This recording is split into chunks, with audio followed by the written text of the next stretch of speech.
All right, here we go again in the communications room, and y'all see how it is. This is where you go and set up your phone service right here. And if you look real close, there'll be a phone number.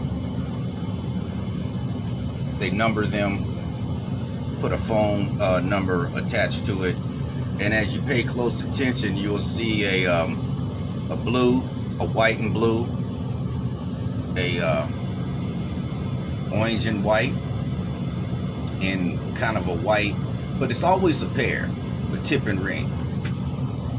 So this is a pretty big one right here. This is a real big one. Well, pretty big, with services a lot of different phone jacks and things like that.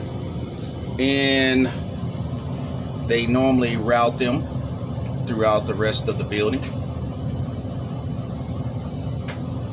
All right, so there it is.